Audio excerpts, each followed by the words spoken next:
people around the world. At its core, the ideal represents the belief that through your own hard work, determination, equal opportunity, anyone can transcend their current circumstances and achieve upward economic mobility, personal fulfillment, and success. However, the headlines today seem to be convinced that the American dream is dead and that the country is in decline. Well, maybe we should think again about what we think we know about the American dream. Let's begin. Think you know the news of the day? Think again with Boyd Matheson on KSL News Radio. Well, it is time to think again about the American dream. We often come back to this topic because I'm one of those who believes it's alive and well.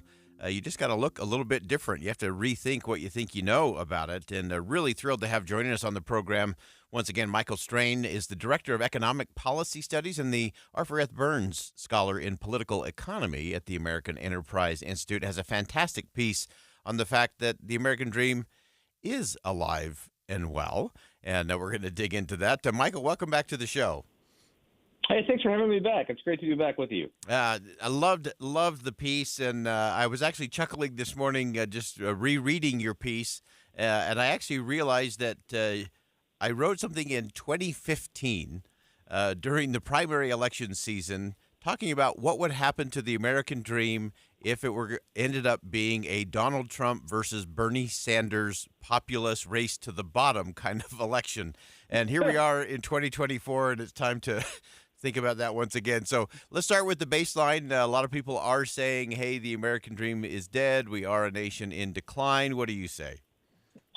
I just don't think that view is empirically supported. And you hear that view expressed with a lot of empirical claims. You know, the American dream is dead because America is no longer upwardly mobile. The American dream is dead because the gains from economic growth are captured by the wealthiest. The American dream is dead because the middle class has been hollowed out, because wages have been stagnant for decades. And in a way, the specificity of the critique really allows it to be supported or refuted. And it's an empirical question about whether or not the middle class has been permanently hollowed out, whether or not wages have been stagnant for decades, whether or not we're still upwardly mobile. And the evidence just solidly refutes those claims. Yeah. If you look at the data, wages have grown for typical workers after adjusting for inflation by over 40% over the last 3 decades. If you look at the data, 3/4 of adults today have a higher household income than their parents had in the household that they grew up in. If you look at the data, there are a large number of middle wage occupations whose employment share is growing, not shrinking. If you look at the data, wage growth has been strongest for the lowest wage workers for the past decade. And these are just facts. And so, I really think that if you look at the last 3 or 4 decades, what you see is really remarkable progress. And that progress has occurred in the face of very significant obstacles. Yeah. The 9/11 terrorist attack, the 2008 financial crisis, the Great Recession, the worst downturn since the Great Depression, the rise of populism, a once-in-a-century pandemic, 4-decade high inflation. In the face of all of that, the American people, American businesses, and American workers just keep powering through. It's really remarkable. Yeah, it is. And to me, that's part of the secret sauce of this country is that despite all of those obstacles and despite all of our problems and weaknesses and shortcomings and times when we failed to live up to the principles we profess to believe, it still is we've helped more people out of poverty. We've fueled more entrepreneurial dreams than any society in the history of the world. And yet, why is it that we seem to be so fixated on this decline? Is it simply because of the performative populist politics that we seem to be having today? Well, I think that that's definitely a big part of it. I also think that we rightly focus on problems. And, we should be focusing on problems. The reason to focus on problems is because that's what you need to do in order to find solutions to those problems. But I think we tend to confuse pockets of problems or time periods that are challenging for the typical situation of typical workers in typical households during typical times, and so absolutely in 2009, 2010, 2011. We should be focused on the problem of unemployment. We should be focused on the problem of lackluster wage growth. In subsequent years, we should be focused on the opioid crisis. But I think most Americans were not unemployed in 2010. Most Americans were not addicted to opioids a few years later. America is doing better than our worst problems. And I think we confuse those problems for the typical situation. And then I think, secondly, absolutely what you say, if your political strategy is to, tell a bunch of people, tell the American people that things are terrible, make them really angry about it, and get them to go vote for you, then you kind of have to do step one, which is tell people how terrible everything is. Exactly. I mean, it's kind of remarkable to see President Trump running on a "Make America Great Again" platform. Yeah, given that he was president for 4 years. Yeah, that's right. There's a little bit of irony in all of that, and the opportunistic side. And again, it's across the political spectrum. It's just mind-boggling to me just how deep into that we can go so quickly. And as you said, we're better than our worst problems, and the fact that we often conflate multiple problems, which, as you so powerfully pointed out, that these are things we should be talking about. We do need to address them because we can. That's the opportunity of the day. We live in a society we can solve big problems unless we're in a grievance mindset, and then it gets really hard because everything's a zero-sum game. And you pointed this out in your piece, and I wanted to have you just weigh in on this a little bit as it relates to kind of the economy and kind of the protectionist walls versus continuing to have that mindset for upward mobility. Just describe that a little bit for us. Well, I think that we, periods of populism are kind of characterized by suspicion of outgroups, suspicion of immigrants, suspicion of racial, ethnic, and religious minorities, and by a retreat from globalization. And we have two presidents right now who are tripping over each other to be the most protectionist. Right. President Biden says, I'm going to do 100% tariff on imports of Chinese electric vehicles. And President Trump says, I'm going to do 200%. and it is a remarkable spectacle to see these spasms of protectionism in lieu of an actual strategy. Yeah, and I think one of the other things that you pointed out that really resonated with me was that, one, you can say, yes, the American dream is alive and well, and all the data support that. And at the same time, it's not a thump your chest, we're number one, call for complacency or a kind of arrogance. And so give us something that we should be thinking about in terms of sustaining that American dream, since we are in a space where we can think about the future. What should we be thinking about for the future? I think it's such an important point. One of the key things that populism does is it tells people they don't have agency. We have all these problems and you can't fix them. And if you're a right-wing populist, then you want to say, you need a strong man to fix it. And you hear President Trump say, I alone can fix it. And if you're a left-wing populist, it's not one man. It's like big government. We need the government to be doing more micromanaging of the economy in order to address these problems. But the key is that you, the American worker, the American people, you're kind of helpless and powerless. And that's just not true.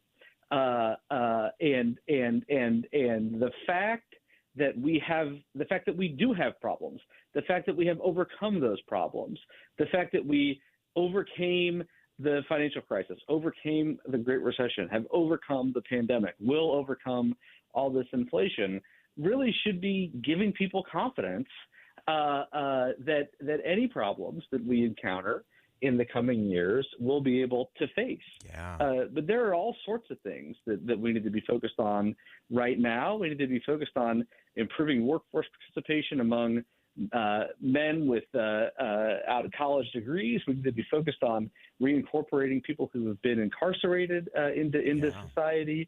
We need to fix education, especially from pandemic learning loss. We have lots of problems, but the data suggests we'll be able to solve them, and we should have confidence that we can. Yeah, absolutely. And we talked yesterday about the fact that if one is mentally out of breath all the time from dealing with the present, there's no energy left for imagining the future. And I think this is a great time to imagine and reimagine the American dream because all the power is in there. The data supports that.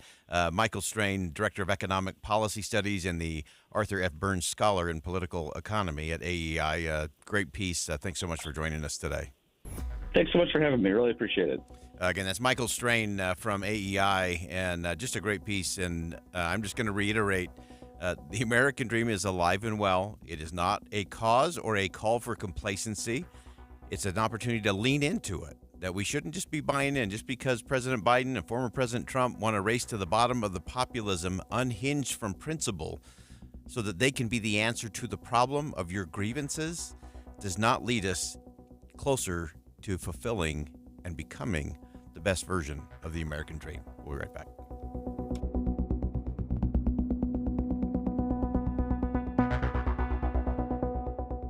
Think again on Inside Sources with Boyd Matheson. Before you hit the road, hit the KSL preset. Going to work and back home? Or running errands around town. We tell you which roads will slow you down. And how to avoid them. With traffic and weather together every 10 minutes on the 9s, KSL is a welcome backseat driver. I'm Ricky Meese. And I'm Andy Farnsworth. We have you covered. On KSL News Radio. If your water heater's over 10 to 15 years old, congratulations. You've beat the average. What's up, everybody? I'm Mike Wilson with Any Hour Services, and I love hearing stories of people having water heaters that are really old and they're still doing their job. Unfortunately, most of us won't be that lucky. And when water heaters fail, it's usually in spectacularly inconvenient fashion. Whether it's an unexpected cold shower when we're already running late for work, or worse yet, coming home to a flooded basement, it's never fun. If you'd like to look into replacing your water heater before it fails, Any Hour Services is having a sale for any homeowners listening. Whether you're looking for a new tanked water heater or you want to see what upgrading to a tankless would cost, the plumbers at Any Hour Services can show you what options are available. And right now, you can save $400 on a tanked water heater or $1,200 on a tankless. If you think you might be interested, call Any Hour Services today and schedule your free estimate. 801-443-7400. You can Google Any Hour Services. You can even schedule online at anyhourservices.com.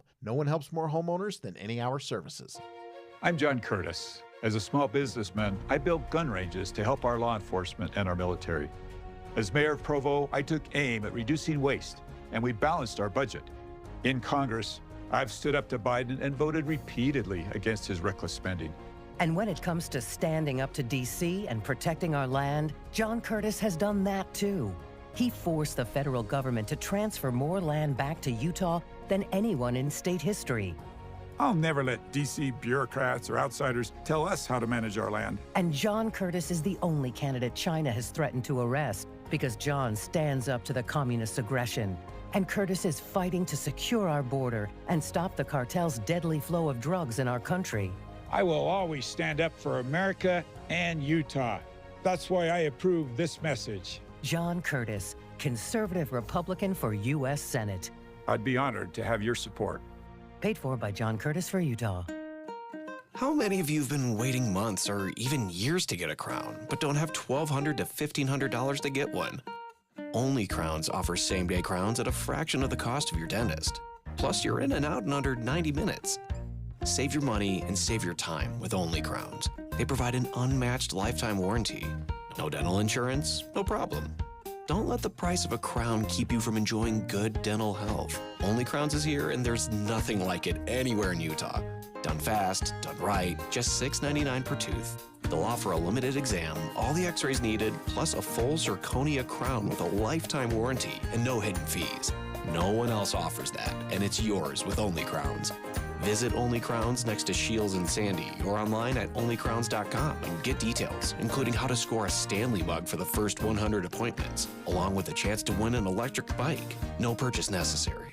Onlycrowns.com. That's onlycrowns.com. At Tropical Smoothie Cafe, summer is our season. And we're kicking it off with a free 12-ounce Island Punch smoothie for National Flip Flop Day. Grab your flip-flops and head to your local cafe on May 29th from 2 to 7 p.m. Terms and conditions apply. Download the free Upside app to earn real cash back every time you buy gas. Cash out anytime to your bank account, PayPal, or e-gift card. Download the free Upside app now and use promo code GIFT for an extra 25 cents per gallon cash back on your first fill-up. That's promo code GIFT. Put your phone on D&D. That means do not disturb when you're driving. And when you're going from point A to B, I need you to stay safe, please, so always sing with me. So put your phone on D&D. That means do not disturb when you're driving. And when you're going from point A to B, I need you to stay safe, please, so always remember this beat. Don't drive distracted. A message brought to you by the National Highway Traffic Safety Administration, Project Yellow Light, and the Ad Council.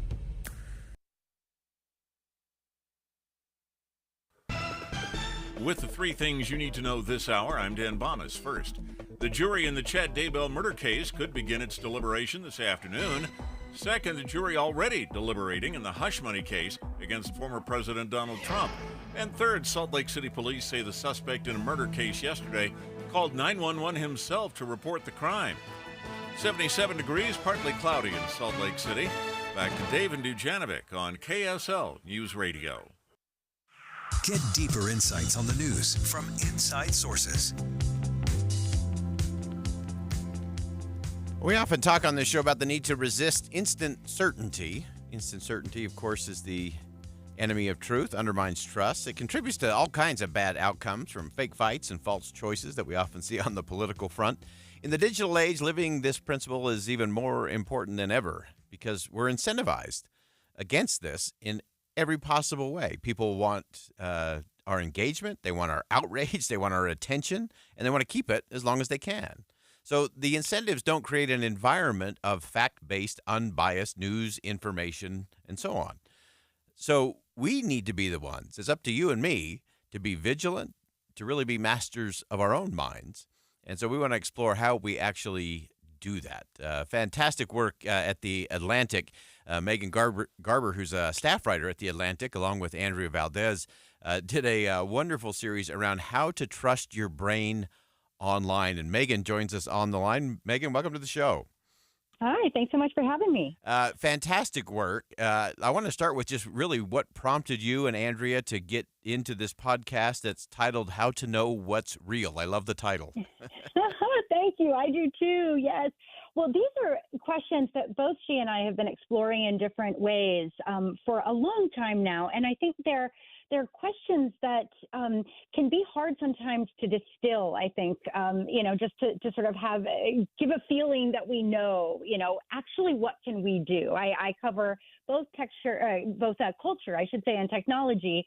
And a lot of these questions about exactly like you said, how to trust your own brain, how to know that the information you're taking in is viable. All of these questions are something that we think about as journalists, but also just as citizens. So we wanted to explore them in more detail. And one of the wonderful things about the How To series itself is that it involves speaking with experts. So the work that we do, in our day-to-day life as journalists, reporting and talking with people who know more than we do, that's something that we got to translate then to the podcast. So it's been a wonderful experience so far. I love that. And one of those experts that you spoke to was psychology professor Dr. Lisa Fazio.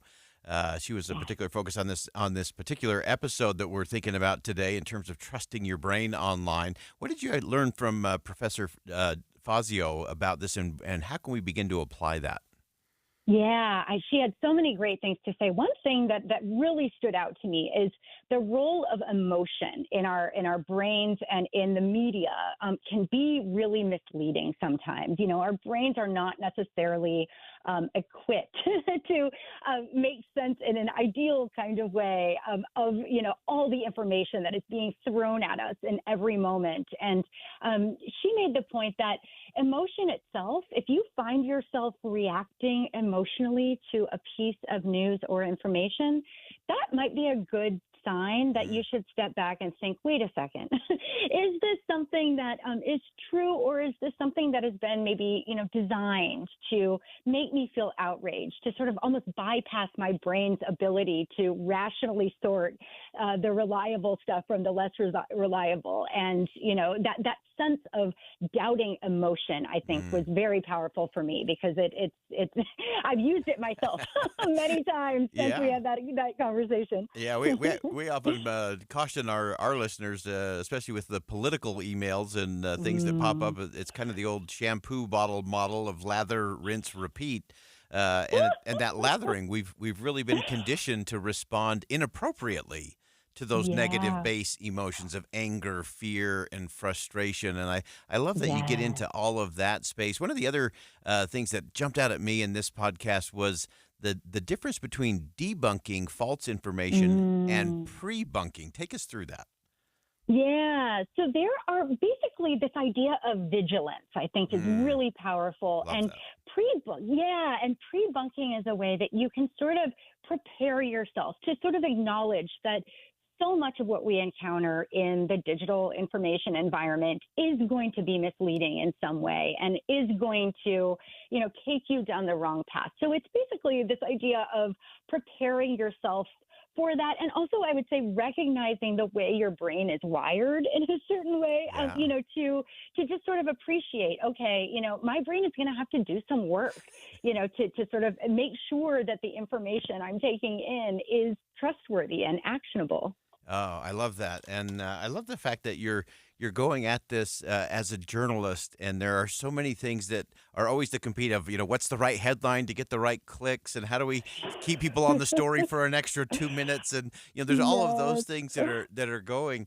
And so I love the fact that you're bringing this all together, because to me, that's what's really authentic about all of this is like, look, we all, whether we know it or not, we're dealing with this constantly, from our email box to what comes up on our feeds and social media, what we just see online, even the conversations we have all have an element of this. Give us some of the best ways you found to kind of check your vigilance quotient, we'll call it now, to stay away from that instant certainty mindset. I love that idea. Well, so emotion is the big one. That was really my biggest takeaway. But then also, I think it's useful to remember, and it's so obvious, but it can be so hard to forget, that we can cross-reference things. If there's one piece of information that we come across that we're not sure about, that maybe seems too good to be true, or feels too good to be true, maybe is the better way to put that, we can do some research and say, wait, are other people saying this? Are reputable sources saying this? We can sort of go back, into the source code, as it were, literally or otherwise, and do a little bit of analysis for ourselves and think, is this information that I want to be trusting? And then I think another really important part, and especially for me as a journalist, but I think it relates to anyone who is a participant in this current informational economy, is just to be very wary about what we share. It's that question of, first of all, do I trust the information? And then second of all, do I want to share this information? Do I want to amplify it? Do I want to, maybe another way to put it is, subject other people to it? And, sometimes the answer is yes, and that's great. But I think it's very useful to step back and say, wait a second, is this something that should be amplified or not? Oh, I love that question, because it's really multifaceted, because what you share, or even what you just click on, will both be amplified, and the algorithms are going to serve up more to you and more to the people you shared it with if they click because you shared it. So exactly. There's almost a sense that there's no such thing anymore as an individual news consumer, right? Because of everything you just said, we are sort of acting, whether we want to or not, whether we mean to or not, we're acting on behalf of the collective with every bit of engagement we have with this information. It's such an important conversation to be having. We're going to stay with that conversation. I can't wait to have you back on. This is such an important series. We didn't even get to AI and how we deal with deep fakes and all of those. Goodness. We'll save that for another day. But Megan, this is tremendous work. Everyone should check it out at The Atlantic, theatlantic.com. And this is really worth getting in. How to Trust Your Brain Online. And Megan, thank you so much for joining us today. Great stuff. Thank you. It's a pleasure. All right. We'll go ahead and step aside for some bottom of the hour news. Lots to think about there. You're going to want to go back and listen to the podcast of that particular segment. Just go to kslpodcast.com, go to Inside Sources, and check out that conversation with Megan Garber from The Atlantic. All right, we'll step aside for bottom of the hour news. More Inside Sources coming up next.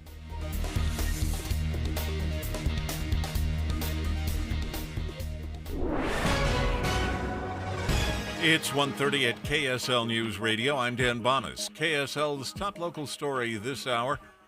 The jury deliberating now in former President Donald Trump's hush money trial. He's charged with 34 counts of falsifying business records to cover up an affair before the 2016 election. The prosecution has concluded its closing arguments in the murder trial of Chad Daybell now. The defense expected to begin its closing remarks at 2 o'clock when the court reconvenes, and we'll have a full report on these arguments from Adam Small, who's in Boise, and that's coming up on Jeff Kaplan's Afternoon News. Our top national story this hour from ABC News. Hundreds of flights canceled again in the United States because of thunderstorms hitting a major airline hub. ABC's Alex Stone reports. Tuesday, over 1,100 flights were canceled in the U.S., mainly because of those storms, and 7,600 flights were delayed. Today, again, Dallas-Fort Worth is leading the nation in flight cancellations with more rain hitting the area. And American Airlines has the most canceled flights today of any airline in the world. Your money at this moment, the Dow Jones average down on the day, 352 points, just under 1%. NASDAQ is down 57 points right now. And our KSL weather, we'll see some clouds moving in, a little wind this afternoon. That's next. KSL News Time, 1:31.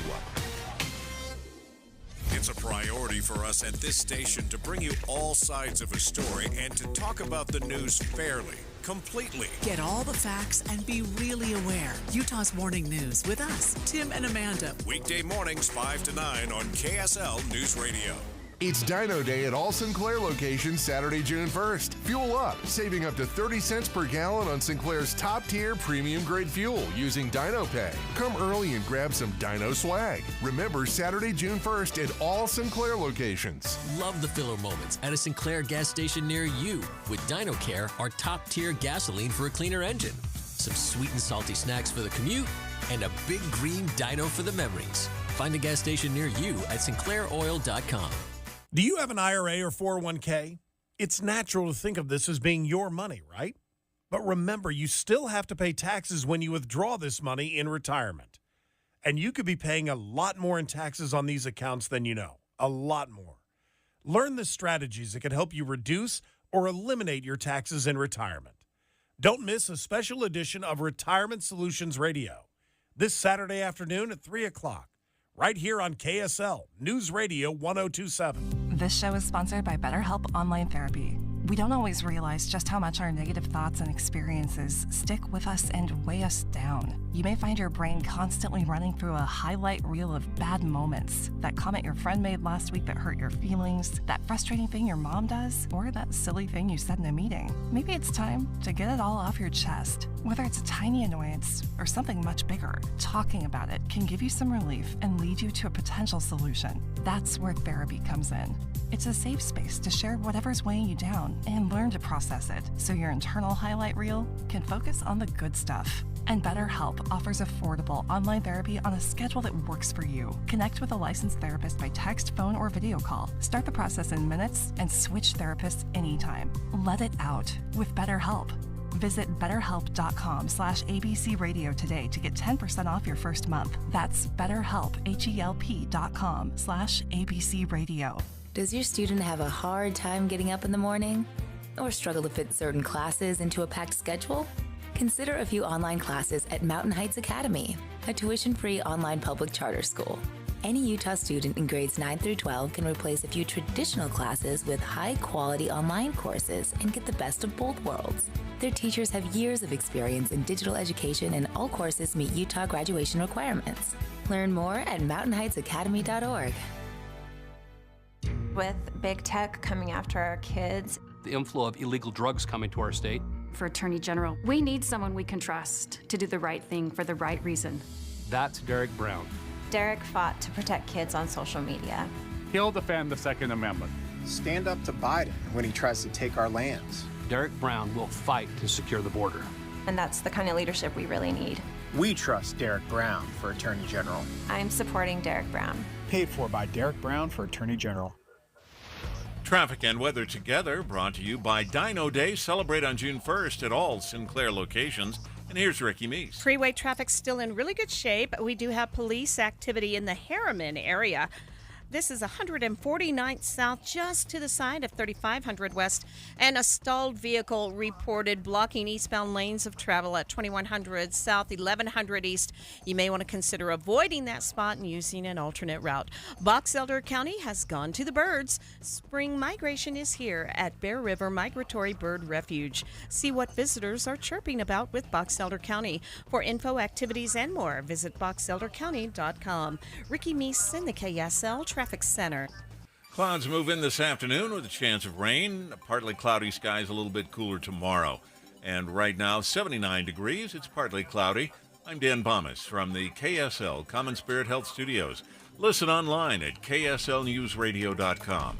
We're Utah's news, traffic, and weather station. Inside Sources. Inside Sources. America's voice of reason. Boyd Matheson on Utah's home for elevated conversation. Inside Sources on KSL News Radio. There's been a lot of chatter and clamor this year around ballot access, primarily around independent candidate Robert F. Kennedy Jr., whether or not he could get on the ballot in each of the different states. But now there's a little bit of an interesting question in a really important state, the state of Ohio, whether the current president of the United States, Joe Biden, will be on the ballot. And there are some interesting, messy little points that have to be cleaned up, mopped up, and fixed.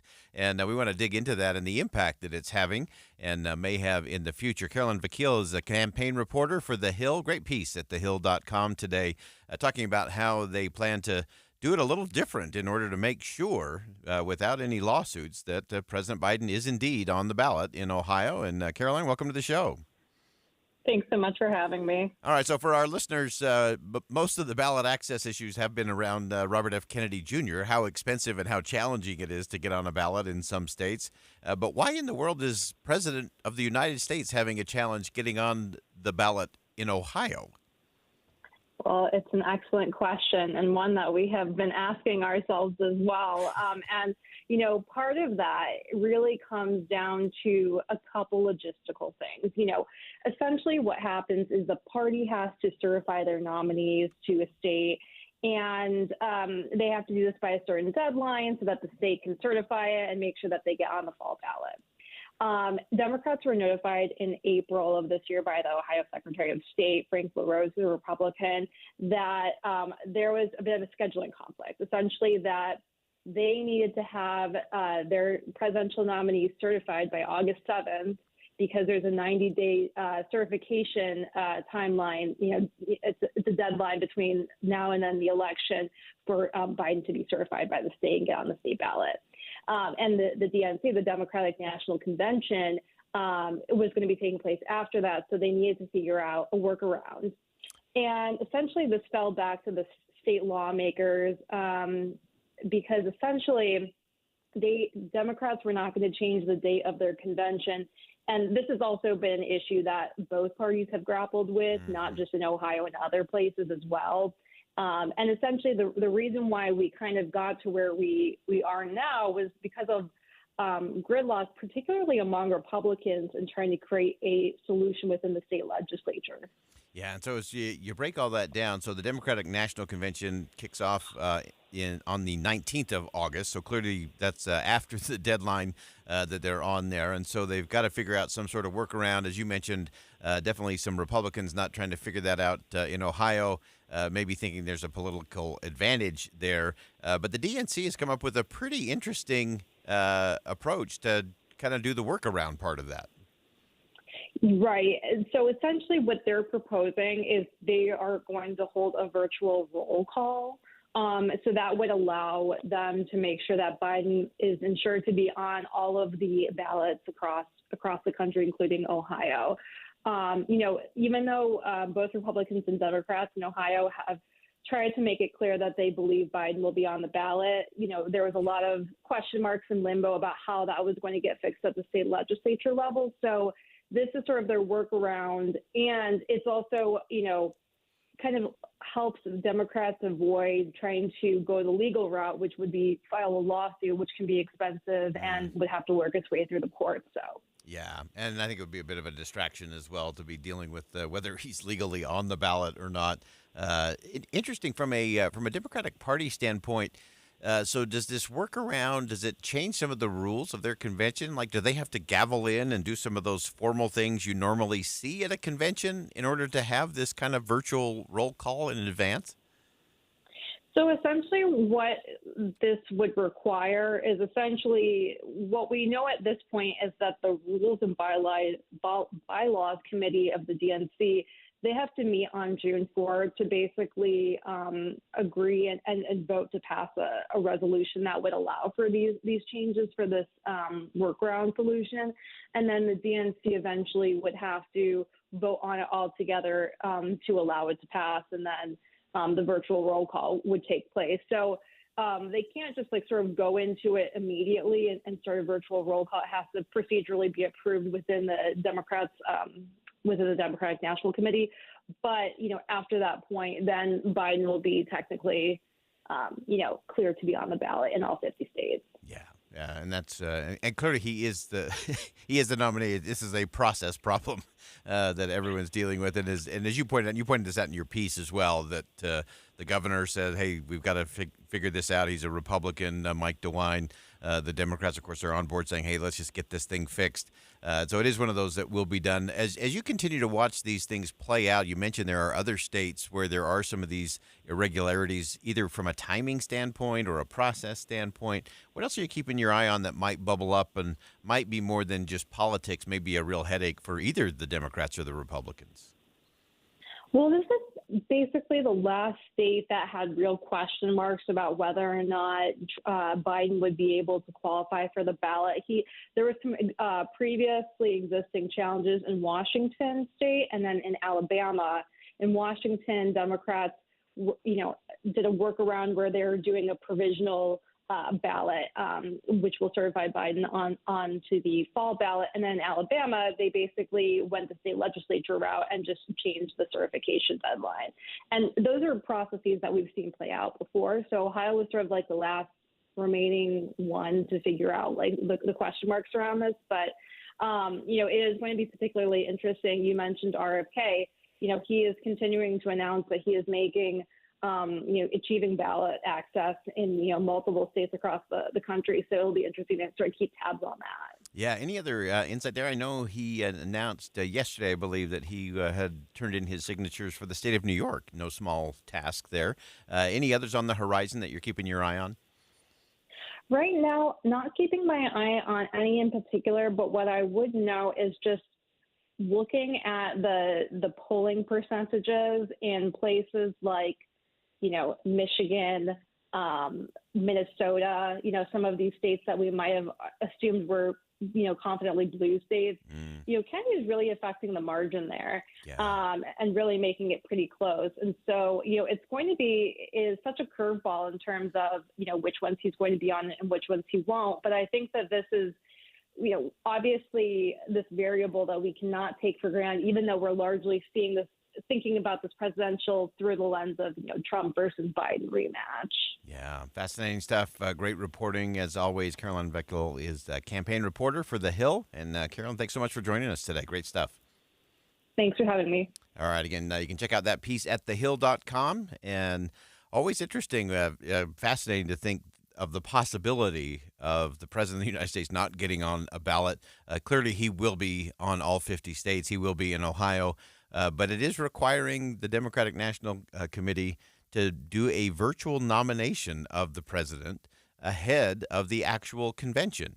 So this will be a first, I'm sure, that someone will have clinched the nomination before the convention, that they will actually be certified. And again, he has to be certified in order to actually get on the ballot because the Democrats picked such a late date, August 19th, to actually have their convention. So always interesting things. A lot of politics around the margins on that one. The big thing is getting that ballot access, and we'll continue to watch how Robert F. Kennedy Jr. continues to do. As Caroline pointed out, there will be an impact there in very close election in those 7 swing states that are really going to determine who the next president of the United States will be. All right, we'll step aside for a quick commercial break. Don't go anywhere. More Inside Sources coming up next here on KSL News Radio. We'll be right back.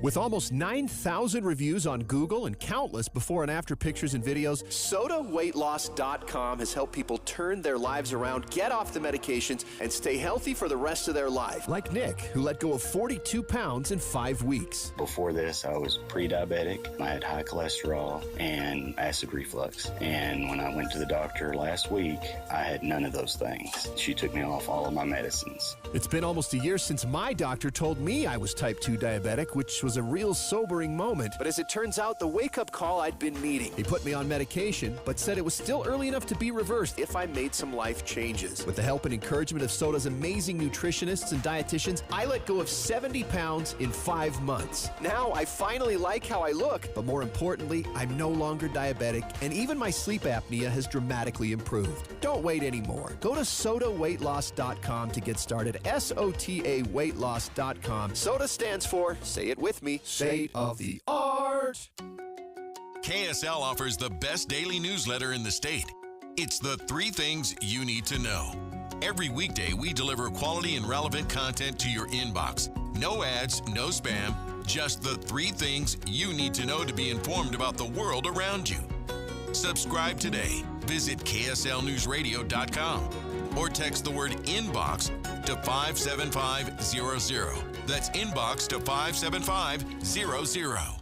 When the weather warms up, it's like a stampede, except instead of dust stirred up by hundreds of hooves, it's a cascade of phone calls to Advanced Window Products. This is Jeff Kaplan. Soon as the sun shines and the snow's gone, people want new windows and frames from Utah's #1 custom window maker, and the wait for installation grows longer. But right now, you can get near the front of the line by calling for a quote and get $2,500 off when you purchase 10 windows or more. That's on top of the incredible savings for the highest quality double-pane windows and frames, any style, any color. See, at Advanced Window Products, they actually build the windows here in Utah, they install the windows, and they guarantee them for life. There's no middleman, and they can pass the savings on to you. They even offer buy now, pay later. So get in before the wait grows longer and get the $2,500 off. Get your new windows this spring. Make the call. Advanced Window Products, 801-850-9100. That's 801-850-9100. Or visit AdvancedWindowsUSA.com. Progressive asks,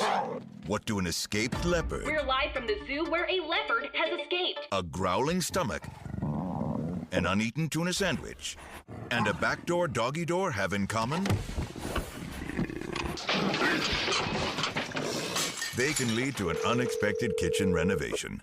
Yeah, hi. Is this the zoo? Your leopard is in my kitchen. Bundle your home and auto with Progressive for great savings and round-the-clock protection. Progressive Casualty Insurance Company, affiliates, and other insurers. Not available in all states or situations.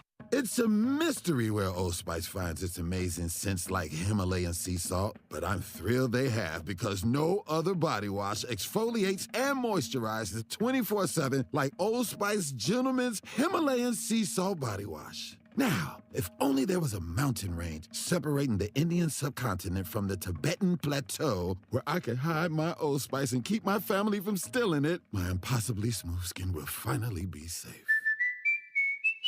If you've got a honey-do list with electrical, plumbing, heating, or air conditioning projects on it, Any Hour Services can help. Call Any Hour Services, electrical, plumbing, heating, and air. anyhourservices.com. Social Security is with you through life's journey from birth to retirement. As your life changes year to year, so do your needs. For over 80 years, Social Security has helped to meet your needs and is committed to improving access to the services that make a difference in your life. Today, you can verify your earnings, estimate your future benefits, apply for retirement, manage your benefits, and even change your address, all from the comfort of your home. Social Security's online services help put you in control with secure access to your information anytime, anywhere, allowing you to spend more time with family, friends, or simply just enjoying the day. Social Security, securing today and tomorrow. See what you can do online at socialsecurity.gov. Produced at U.S. taxpayer expense. Tim and Amanda. One of the big differences, I think, between reading a story online and hearing it from us, Tim, is that, you and I are allowed to share a reaction. We need to be able to say, what in the world were they thinking? So that people listening will know. We feel it too. When we read a story that sounds ridiculous, we're right with you. It sounds ridiculous. Well, we get caught up, I'm sure just like our listeners do sometimes, in death scrolling on social media. And fact checking it on your own is tough.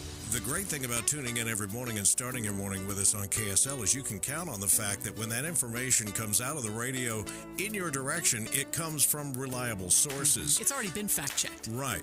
And that's not always easy when you're getting it online. Finding who wrote it, when was it written, has it been updated with the current facts of the day that change sometimes minute to minute, not just day to day. Utah's Morning News between 5 and 9 on KSL News Radio. Question: what will you find on all over-the-counter or OTC medicine packages to help you choose the right drug and use it safely? The answer: the Drug Facts label. This label lists the medicine's active ingredients and purpose, how much to take, and warnings you should know before using it. Remember, even OTC medicines you buy without a prescription can cause side effects you don't want. So follow the information listed on the Drug Facts label. For more information, visit fda.gov/Drug Facts label. A message from the U.S. Food and Drug Administration. With the three things you need to know this hour, I'm Dan Bonas. First, no verdict yet in the hush money case against former President Donald Trump. Second, severe thunderstorms are causing problems for flights moving through one of the nation's busiest airports. And third, Utah's new state law providing scholarships for students to attend private schools or for homeschooling is now headed to court. 79 degrees, partly cloudy in Salt Lake City.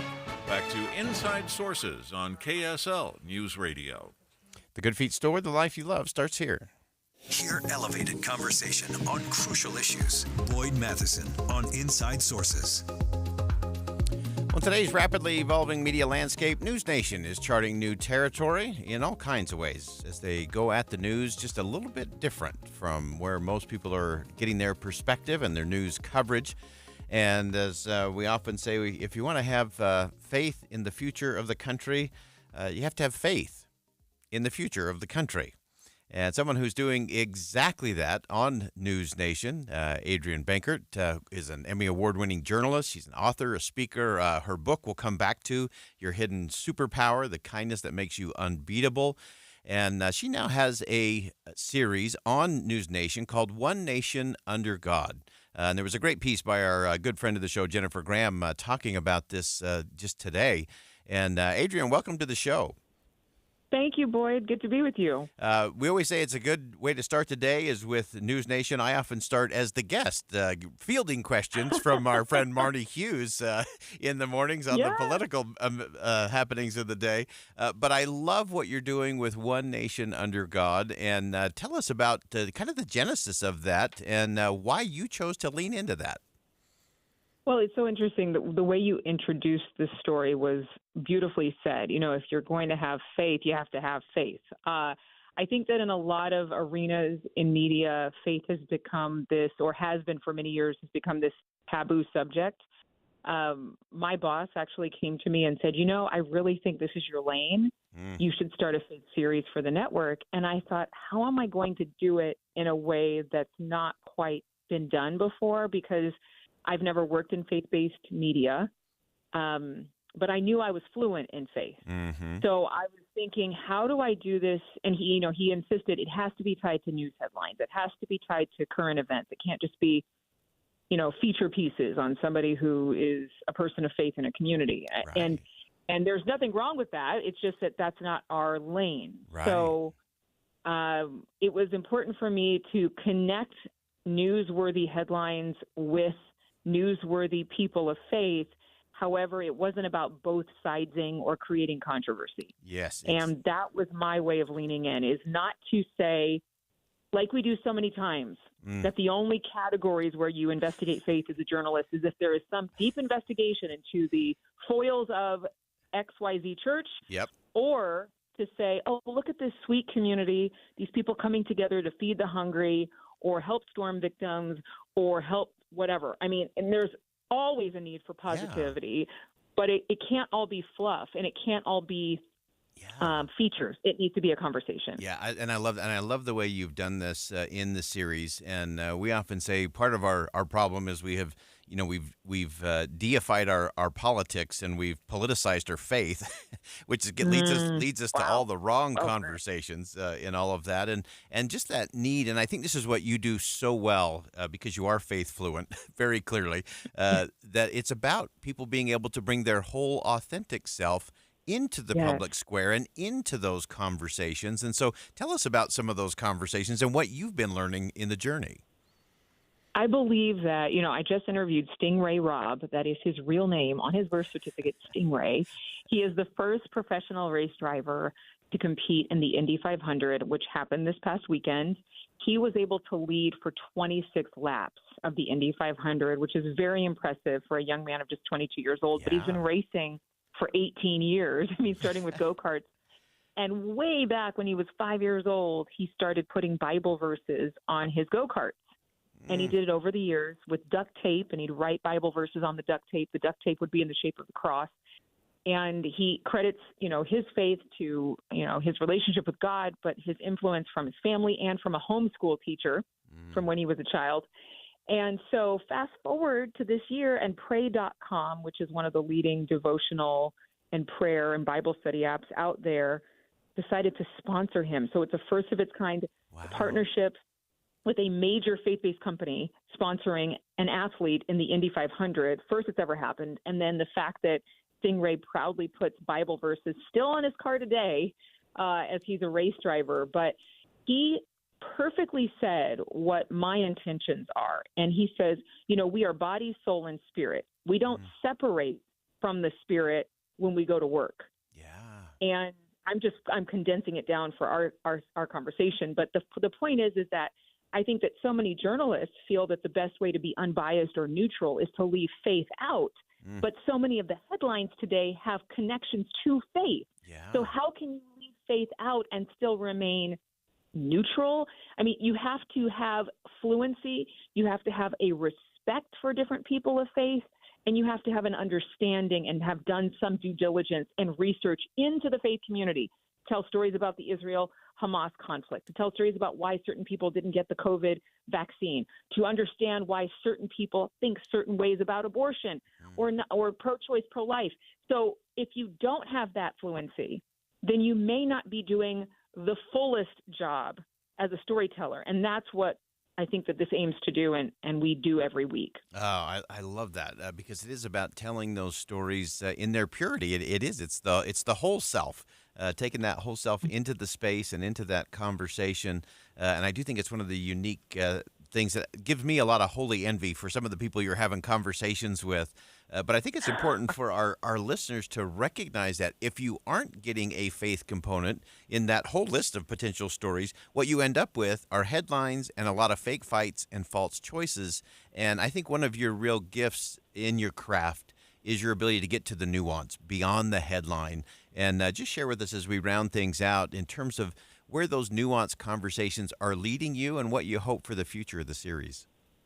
Well, I'll be honest. I have had conversations with people that I didn't even know if I was going to go there, and then I just knew it has to go there. We have a conversation coming up with the CEO of Trail Life. He leads this organization that is the Christian version of the Boy Scouts before they changed their name. And Franklin Graham recently spoke out saying that, the radicalization of Boy Scouts is condemnable, and that people should be looking more for something like Trail Life. And so before he made that announcement and before Boy Scouts changed their name, this gentleman sat down with me and we had a very frank conversation. He says that boys are invisible. And so that episode will actually air next week on YouTube. And I'm hoping that we get a lot of snippets to share with people over our cable programming. This week, we're having a conversation with a man who he fled from communist China in the 70s during what a lot of Americans are not informed about. It was a Reconstruction era. It was basically they took every high school graduate and deported them to labor camps unless they could sing or dance. Wow. And so he came to America with $50 in his pocket. Turns out today he is one of the most foremost eye surgeons in the world. He's also Dolly Parton's eye doctor. Oh. And Nicole Kidman and all these different stars in Nashville. I love that. He's phenomenal, and he has invented ways that bring sight to the blind for poor and orphan people. It's amazing. Unbelievable. Adrienne Bankert from News Nation. The series is One Nation Under God. Adrienne, I can't wait to have you back to continue the conversation. Extraordinary work. Thanks so much. Thank you. All right, we'll step aside for top of the hour news. More Inside Sources coming up next. KSL FM Midvale. KSL Salt Lake City. From the KSL Common Spirit Health Studios, this is KSL News Radio. Utah's news, traffic, and weather station. It's 2 o'clock at KSL News Radio. I'm Dan Bomas. KSL's top story this hour. The Utah Education Association filed a lawsuit today against the state in an effort to halt the voucher program for private schools. I've opposed vouchers and tuition tax credits for the last almost 20 years. And I feel like they take away money for the public education system. Cass Harstad's the attorney representing UEA. Its goal is to stop the voucher program before the next school year begins. Utah Education Fits All released a statement condemning what they're calling an activist lawsuit. Our top national story this hour from ABC News. We're waiting for a verdict in the hush money case against former President Donald Trump. The case went to the jury this morning. It has to decide on 34 counts of falsifying business documents related to payments to an adult movie star to keep quiet about an alleged affair. Your money at this moment, the Dow Jones average down now 411 points on the day, while the NASDAQ is down 99. And our KSL weather, clouds will be building up with a chance of rain today. That's next. KSL News Time, 2:01. Here's a way to get breaking news updates anywhere you go. At the store or in a work meeting, you can get breaking news on your phone. You can quickly read it, swipe, or click for more. It's super discreet, super fast. That's the app for KSL News Radio. Download the free Upside app to earn real cash back every time you buy gas. Cash out anytime to your bank account, PayPal, or e-gift card. Download the free Upside app now and use promo code GIFT for an extra 25 cents per gallon cash back on your first fill-up. That's promo code GIFT. Put your phone on D&D. That means that do not disturb when you're driving. And when you're going from point A to B, I need you to stay safe, please, so always sing with me. So put your phone on D&D. That means that do not disturb when you're driving. And when you're going from point A to B, I need you to stay safe, please, so always remember this beat. Don't drive distracted. A message brought to you by the National Highway Traffic Safety Administration, Project Yellow Light, and the Ad Council. At Tropical Smoothie Cafe, summer is our season. And we're kicking it off with a free 12-ounce Island Punch smoothie for National Flip-Flop Day. Grab your flip-flops and head to your local cafe on May 29th from 2 to 7 p.m. Terms and conditions apply. With almost 9,000 reviews on Google and countless before and after pictures and videos, SodaWeightLoss.com has helped people turn their lives around, get off the medications, and stay healthy for the rest of their life. Like Nick, who let go of 42 pounds in 5 weeks. Before this, I was pre-diabetic. I had high cholesterol and acid reflux. And when I went to the doctor last week, I had none of those things. She took me off all of my medicines. It's been almost a year since my doctor told me I was type 2 diabetic, which was a real sobering moment. But as it turns out, the wake-up call I'd been needing. He put me on medication, but said it was still early enough to be reversed if I made some life changes. With the help and encouragement of Soda's amazing nutritionists and dietitians, I let go of 70 pounds in 5 months. Now I finally like how I look, but more importantly, I'm no longer diabetic, and even my sleep apnea has dramatically improved. Don't wait anymore. Go to SodaWeightLoss.com to get started. SOTA weightloss.com. SOTA stands for, say it with me, state of the art. You need to meet my aunt. Her name is Rochelle Morris, and she's running for Salt Lake County Council. She's super smart, and she really cares about people. She wants Salt Lake County to be a great place for kids. That means safe parks, safe streets, good rec centers, and making sure taxes go down instead of up. Go to voterochellemorris.com to learn more. Thanks, Zoe and Tilly. I'm Rochelle Morris, and I'm running to make Salt Lake County work better for all of us. With my background in managing money in the private sector, I'm committed to cutting waste, holding the county accountable, and maximizing and protecting your tax dollars for you. Together, we can ensure Salt Lake County is a great place to live for many years to come. I'm Rochelle Morris, and I approve this message. Learn more at voterochellemorris.com. That's voterochellemorris.com. Paid for by Rochelle Morris for Salt Lake County Council. Traffic and weather together, brought to you by Dino Day. Celebrate on June 1st at all Sinclair locations. Here's Ricky Meese. We do have a good drive in progress on all the Valley freeways and main secondaries, no problems there. But we do have traffic jammed up on 2100 South, in part due to a stalled vehicle near 1100 East. You may want to consider avoiding that spot altogether and taking an alternate route. Don't miss Park City Gallery Association's Gallery Stroll with monthly inspiration and activities for everyone. Shop, dine, and get inspired, supporting local. Visit ParkCityGalleryAssociation.com. ParkCityGalleryAssociation.com. Ricky Meese in the KSL Traffic Center. Clouds move in this afternoon with a chance of rain. It'll be partly cloudy and a little cooler tomorrow. Right now, 79 degrees and partly cloudy skies. I'm Dan Bomas from the KSL Common Spirit Health Studios. Listen online at kslnewsradio.com. We're Utah's news, traffic, and weather station. Inside Sources. Inside Sources.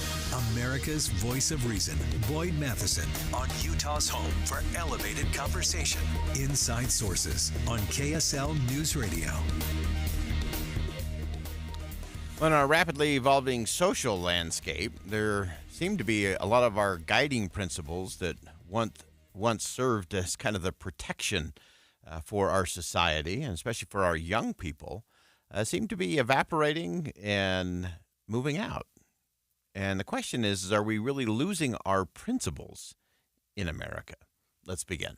Think you know the news of the day? Think again with Boyd Matheson on KSL News Radio. Well, as I always begin the day, I'm always looking for something to really get me thinking. And today that came in the form of a brilliant piece in the New York Times by Thomas Friedman. Thomas is a great writer, a great thinker. And the headline caught my attention, but it wasn't the headline that moved me through the piece. The headline was, "We've lost our moorings as a society." And as he began his piece, Thomas Friedman talked about all the challenges that we have going on in the country today. And how so often we've allowed our expectations of those in positions of leadership and positions of authority to kind of go to the lowest common denominator. And things that not only are indicative of great leaders or great humans, but just humans in general. We accept far too much in this country, and we've become a little bit numb to it in that whole process. But here's the thing that I wanted to get to, that I've been thinking again about from Thomas Friedman. So he described how 30 years ago he had been invited to visit the Atlantic Forest in Brazil with a team from Conservation International. And as he went there, the members of the group were teaching him about all the amazing functions of what are known as mangroves. So mangroves off the coast of Brazil, they're thickets of trees that often live underwater along tropical coastlines. And he was talking about what they actually do. They have a lot of different functions that they perform, some of which I think are really important and beginning to unravel in our society. So mangroves, one of their purposes is to filter toxins and pollutants through this vast, extensive root system that's, again, underneath the water. They also provide buffers against giant waves set off by hurricanes or tsunamis.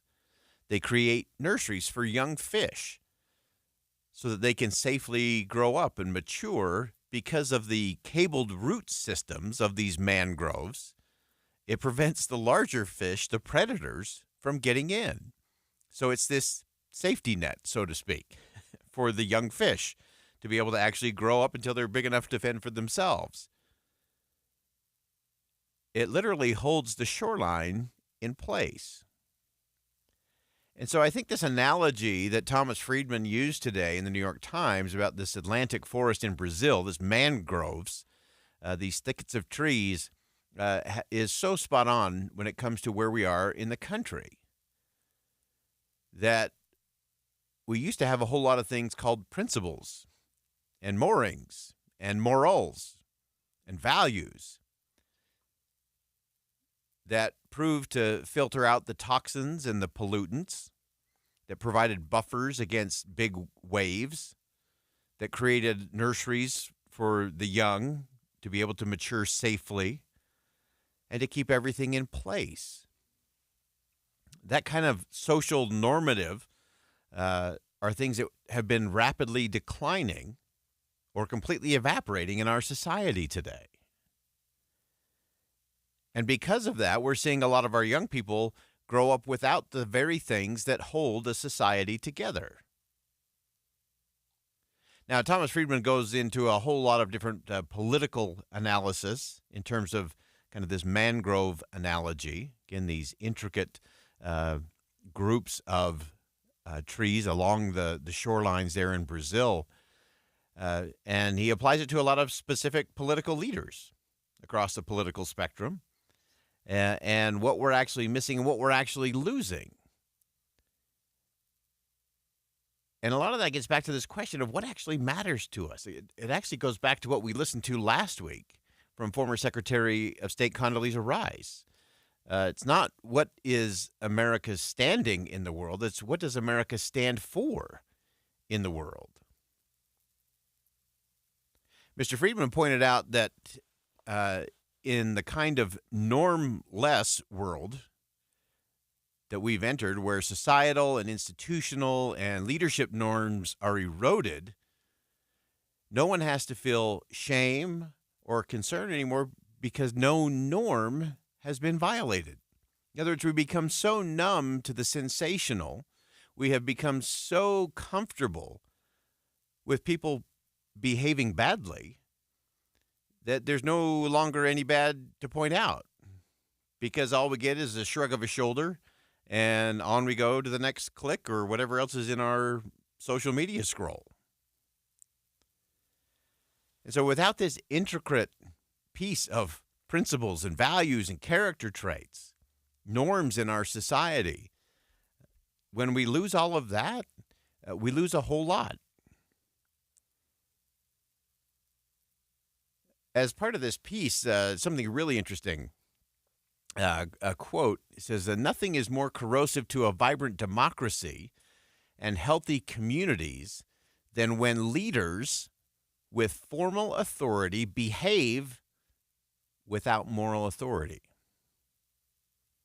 Without leaders who, through their example and decisions, safeguard our norms and celebrate them and affirm them and reinforce them, the words on paper, whether that's the Bill of Rights, the Constitution, Declaration of Independence, can never unite us."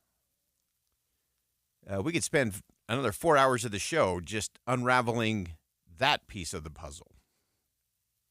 And again, when we have leaders with formal authority behaving without moral authority, without leaders who through their example and decisions are safeguarding our norms and celebrate and affirm them, then the words on the paper aren't going to cut it. Because everything that we see and everything that we celebrate, whether that's a Hollywood actor, a star athlete, or an elected official, if we're celebrating those who aren't living up to that moral authority, then it eventually leaves and it's eventually undermined. And so as we look at all of that, and you look at where we've been, even over the last decade alone,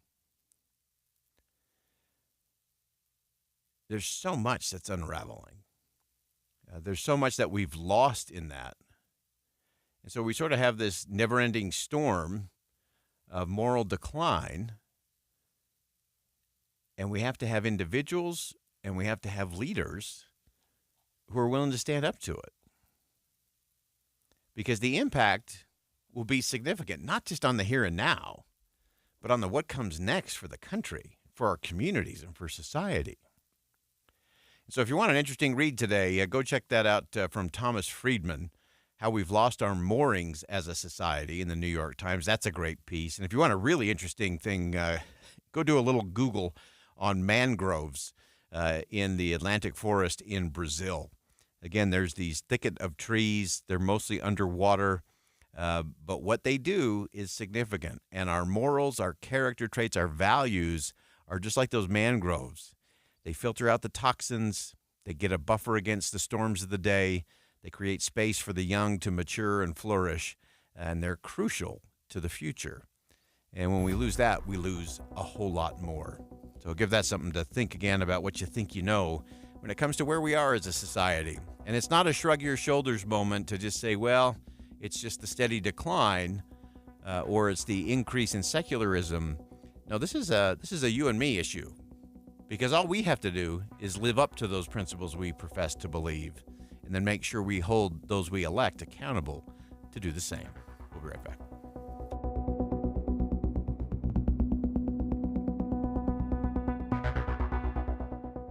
Think again on Inside Sources with Boyd Matheson. Get the news. Salt Lake City is looking to shake up the zoning of single-family homes. And a deeper understanding of the news. 2 homes on what was 1 lot. Feels like an afterthought, and I think it's going to feel crowded. Tim and Amanda catch you up first thing in the morning. Then join Dave and Debbie and Boyd Matheson for conversation about the news middays. And Jeff Kaplan has the latest developments on your drive home. For news and talk, we have you covered on KSL News Radio. I'm John Curtis. As a small businessman, I built gun ranges to help our law enforcement and our military. As mayor of Provo, I took aim at reducing waste, and we balanced our budget. In Congress, I've stood up to Biden and voted repeatedly against his reckless spending. And when it comes to standing up to D.C. and protecting our land, John Curtis has done that too. He forced the federal government to transfer more land back to Utah than anyone in state history. I'll never let D.C. bureaucrats or outsiders tell us how to manage our land. And John Curtis is the only candidate China has threatened to arrest because John stands up to the communist aggression. And Curtis is fighting to secure our border and stop the cartel's deadly flow of drugs in our country. I will always stand up for America and Utah. That's why I approve this message. John Curtis, conservative Republican for U.S. Senate. I'd be honored to have your support. Paid for by John Curtis for Utah. How many of you have been waiting months or even years to get a crown, but don't have $1,200 to $1,500 to get one? Only Crowns offers same-day crowns at a fraction of the cost of your dentist. Plus, you're in and out in under 90 minutes. Save your money and save your time with Only Crowns. They provide an unmatched lifetime warranty. No dental insurance? No problem.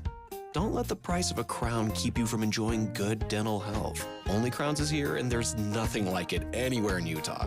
Done fast, done right, just $6.99 per tooth. They'll offer a limited exam, all the x-rays needed, plus a full zirconia crown with a lifetime warranty and no hidden fees. No one else offers that, and it's yours with Only Crowns. Visit Only Crowns next to Shields and Sandy or online at onlycrowns.com and get details, including how to score a Stanley mug for the first 100 appointments, along with a chance to win an electric bike. No purchase necessary. Onlycrowns.com. That's onlycrowns.com. Advertising used to be simple. Your options were radio, TV, newspaper, and let's not forget the yellow pages. Now it seems like a tidal wave of options. Podcast, cable TV, streaming, OTT, CTV, audio networks, smart speakers. On top of that, you need digital marketing for your website along with SEM, SEO, display, video, YouTube, email, and all the social media platforms. Look, you're the expert in your business. Wouldn't it be nice to have an expert to market you? We are Bonneville Salt Lake, the local marketing and media company you know and trust. We reach customers across all digital and social platforms and have the reach of traditional advertising available as well. We find your customer anytime, any place, anywhere on any device here in Utah or anywhere in the world. We work to optimize your results with our in-house local team of experts, providing you with qualified leads, not just impressions. Contact Stephanie Palmer at KSL for a free consultation, including a complete digital audit with no obligation or cost to you. Email spalmer@ksl.com. That's spalmer@ksl.com. Boyd Matheson. Listening to Inside Sources is a little different from just reading the headlines because we're always going to get you into that think again moment. We have experts from around the country, across the world, and right here local to home that'll help us dive in and get past just the hype, the fluff, the fake fights, and the false choice so we can get into the news to help you connect the dots and make the news make sense. Join Inside Sources with Boyd Matheson, 1 to 3 on KSL News Radio. With the 3 things you need to know this hour, I'm Dan Bonas. First, no verdict yet in the hush money case against former President Donald Trump. Second, severe thunderstorms are causing problems for flights moving through one of the nation's busiest airports. And third, Utah's new state law providing scholarships for students to attend private schools or for homeschooling is now headed to court. 79 degrees, partly cloudy in Salt Lake City. Back to Inside Sources on KSL News Radio. Boyd Matheson divides rage from reason on Inside Sources. We want to dig into one aspect of the appropriations process. Remind everyone, September 30th will come once again this year. That is the date that Congress has to do the job, one of the very few jobs that it's actually tasked to do in the Constitution. That's fund the government. Go through those 12 appropriations bill, go through that process. Of course, Congress tends to kick the can down the road. But it's always interesting to see what they kick the furthest and why. And one that is often kicked is the Farm Bill. And, of course, lawmakers agreed to punt the debate on the bill last year once again. And, of course, in a deeply divided Congress, there's a lot of areas of debate. There's a lot of disagreement. The dividing line, and as is often the case in Washington, the food fight is about food, a federal food aid program called SNAP. And it could be one of the biggest areas of contention. So we want to get underneath the headlines of all of that to look at the realities and some of the challenges, what we can be watching for in the days and months ahead. Really pleased to have joining us on the program today Saul Albine. Saul covers science, the climate, the state of Texas for The Hill, thehill.com, with a particular focus on the state's water politics and the oil and gas industry as well. And Saul, as you and our friend Eris got together around SNAP, give us, for our listeners, kind of the baseline in terms of where we are, what this program does, and how SNAP and the Farm Bill are connected. So thanks for having me. So to start out, we talk about the Farm Bill, but in terms of percentages, it's more of a SNAP bill or a food aid bill. 20% of that food aid goes to subsidies of varying sorts for farmers, largely big farmers, but 80% of it goes to food aid. It gives what's intended to be supplemental food for families who are almost exclusively working, but to help them pay for food. Now, what people need to understand is that that aid is the thing that if we don't pass a farm bill this year, this is the thing that will most likely fall apart on. Republicans have proposed a freeze to the program, and we can get into more details on what that means, that Democrats see as a cut. Now, one of the things that really marks how confused this whole process is the two sides agree on basically nothing about this, down to the question of, is there even a cut happening? Republicans say there aren't, Democrats say there are. And so let's get under the hood there a little bit, because this is when I was in Washington, this was always the battle every year. And of course, the first debate is whether it's a farm bill or whether it's a food bill, a SNAP program, again, for those in need. I've always said, can we just separate those out? That'll solve one of the fake fights and false choices back there. But let's get into it in terms of what actually is and isn't there, in terms of, is it a cut? Is it a freeze? How are you parsing out the numbers there? Well, Boyd, let's take a step back. Let's say, why are we even having this fight?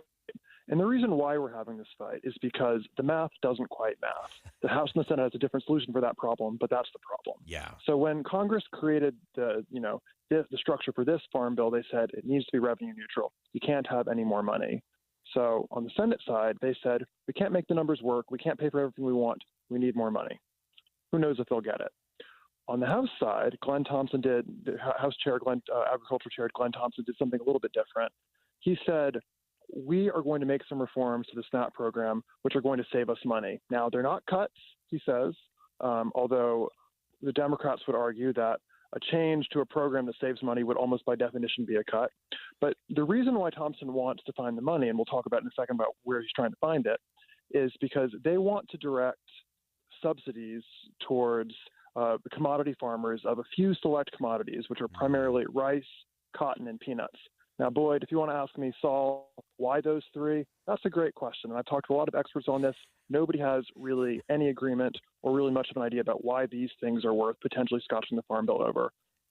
Suffice to say that they are. Yeah. Now, the cost of increasing this support, which would mean that, say, rice farmers get a guaranteed payment for the next 5 years, is arguable but tens of billions of dollars. And the argument is that by freezing SNAP where it is, by saying that no future administration will be able to do anything other than make it keep up with inflation, that House will have the money to pay for the subsidy increases and a boost to crop insurance, which is a big deal because, as we know, climate change is making the farm sector, it's hitting the farm sector real hard with drought and hail and stuff like that, and the House wants to get out ahead of some of that stuff.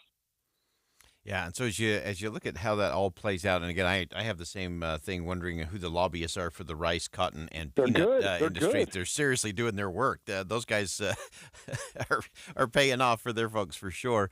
But as you look at taking that on down in terms of the practical tacticals, in terms of those who are receiving something like the SNAP program, this is one of those that I always thought was such an interesting one of the false choices in Washington of you either hate farmers or you hate children. And so which of these or both of these are you going to go after as a politician? But just break it down in terms of the realities, in terms of what does this mean for a family that is in need, in terms of the coverage and what that's going to mean to them.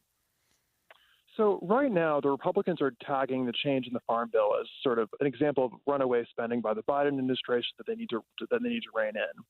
What makes that sort of complicated is that the whole reason we got here is that back in 2018, a Republican-controlled Congress passed almost entirely on party lines a largely Republican Farm Bill, and they said one of the things the USDA needs to do is it needs to go back to the books and look at the food stamp program and make sure that we're actually funding healthy food. And what the USDA did for the first time in the entire history of the food stamp program is they said, you know what, rather than starting from the number we want to spend, let's reverse it. Let's start from the market basket of foods, the minimum market baskets of foods that a healthy family should be buying. And we'll see what that actually costs. And when they ran those numbers, they ended up increasing the size of the SNAP program by about, well, not much, Boyd, about $1.50 a day. But it was enough to add tens of billions of dollars to the cost of the SNAP program. Right. And the argument is, on the Republican side, that this money is, was a sort of a bit of runaway executive spending. There's an argument on the other side that it didn't go nearly far enough, that it helped to somewhat, ease food insecurity, but it should have gone much further. $1.50 a day isn't very much. But the place where the Republicans are trying to find money is by saying, look, we're not going to cut any existing funding for anybody, and we're not going to take anything off the list. And we're even going to let the administration keep up with inflation. But if a future administration wants to add money, they won't be able to do that. And the reason why that's relevant is because, as I think we all know, healthy food is expensive. Cheap food is cheap. And if a future administration wants to say, we want to see people eating more fruits and vegetables, we want to add hot food to SNAP so that people are more easily able to get a meal who don't have a kitchen because maybe they don't. If they're working 3 jobs. Well, they won't really be able to do that without going to Congress. And as we've covered, Congress is a little bit hard to work with these days. That may be the understatement of all understatements today. So, hey, give me one thing that you're watching as these negotiations and as this battle kind of rolls along. What's something to be watching for that may give us an indication of, hey, there's either a path to get to a solution, or are we just likely in an election year to see this thing kicked down the road with a continuing resolution? Well, one caveat that I'll say before I answer that question is we've never had it kicked down the road twice. And Secretary Vilsack last week was kind of yelling at the Republicans saying the farm sector, unlike the military, isn't used to doing every year re-up the program. Nobody knows what that looks like. Everybody's used to doing long-term planning. So what I'd be looking for is Do the Democrats come up with another funding solution that the House leadership is willing to take? G.T. Thompson says he's open to that. He's been, he's repeatedly said that. And also, I would ask, is the Senate, does congressional leadership seem potentially willing to increase the money in the bill? Those would be the two places that would be easiest to find a work through. But honestly, I'm not optimistic that they're going to figure this out. Yeah, fascinating. So this is great reporting, Saul, and that's such a great point that the military's become, sadly, very used to dealing with continuing resolutions, functioning that way. But when you're dealing with farmers, that's a long-term thing. Long-term planning matters even more there. Fantastic perspective, great piece. You can check it out at thehill.com. Saul Elbine, thank you so much for joining us today. Great perspective. We look forward to having you back. Thanks for having me. All right, great perspective there from Saul, and some important things as it relates to the Farm Bill. We're going to hear a lot about this over the next few months. It's a crucial one, and a lot of opinions, a lot of fractured arguments, but there are some important things that we have to actually get solved. We'll make sure it does get solved. We'll watch it coming up. We'll be right back.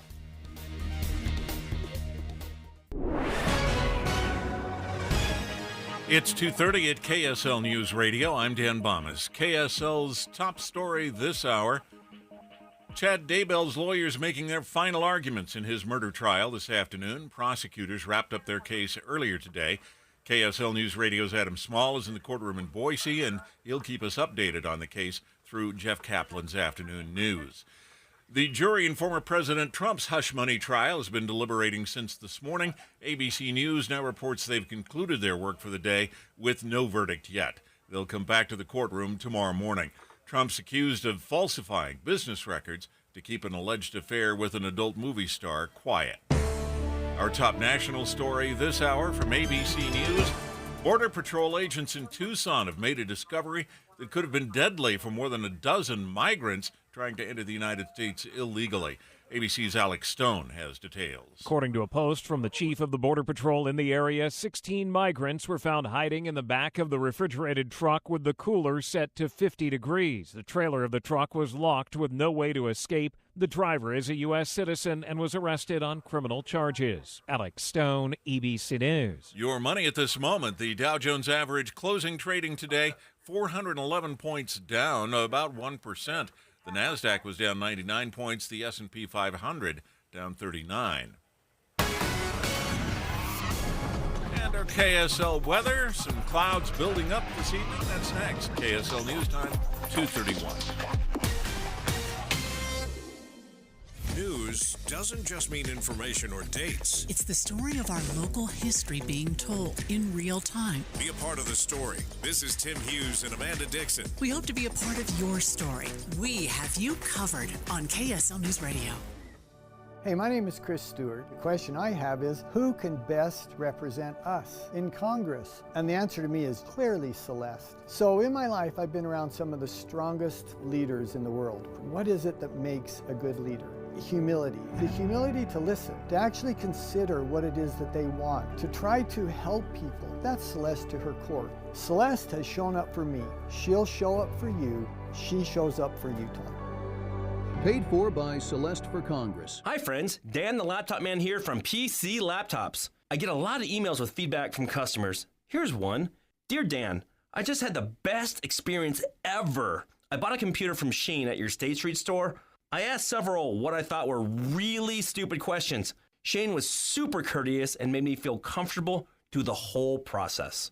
People need to understand how important it is to support a local company, especially when your experience is so good. PC Laptops really does love me. Signed, Satisfied. I love hearing feedback like that. It really just gives me the chills. It's the whole reason why I got into the computer business in the first place. You can get a brand new PC Laptops desktop, and they start at only $29 a month. And it comes with a lifetime warranty. That means if anything goes wrong, we're going to take care of you. Just check us out at PCLaptops.com. That's PCLaptops.com. At PC Laptops, we really do love you. Looks like we're finally going to make the turn to warmer temperatures with 80s in the forecast. And if for you that means that you're going to be doing more things in the outdoors, maybe you're a golfer, or if you just like to go out for a hike now and then, but you're afraid that those achy joints, knees, shoulders, hips, or maybe your back are going to keep you from doing the things you love, I've got great news for you. QC Kinetics has arrived in Utah, and we're talking about no surgery, no drugs, no downtime. They can help harness your own body's ability to restore and repair damaged joint tissue. So get out and play that game of golf. Take that hike, walk and run, and move again pain-free. They're offering free consultations right now, and you're going to find them in Mill Creek, in Provo, in Bountiful. They're offering free consultations, so stop putting it off. Take action now and live your best life again. Here's the number to call QC Kinetics, 385-766-1987. That's 385-766-1987. Call them today, 385-766-1987. Traffic and weather together brought to you by Dino Day. Celebrate on June 1st at all Sinclair locations.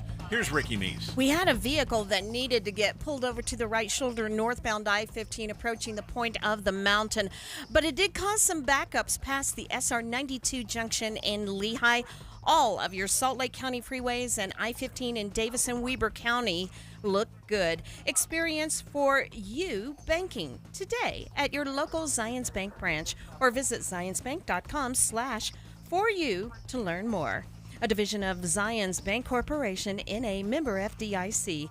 Ricky Meese in the KSL Traffic Center. Clouds move in this afternoon with a chance of rain. Partly cloudy, a little bit cooler tomorrow. And right now, we're at 79 degrees. It's partly cloudy. I'm Dan Bomas from the KSL Common Spirit Health Studios. Listen online at kslnewsradio.com. We're Utah's news, traffic, and weather station.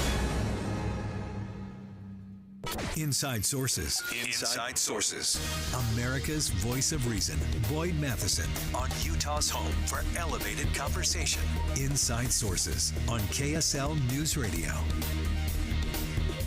Last Friday, we spent a significant amount of time talking about the state visit of Kenyan President William Ruto and his interaction with President Biden, the cooperation that they announced, both in terms of being a non-NATO ally and also in dealing with Haiti and providing some certainty and some stability in that chaotic place in the world right now.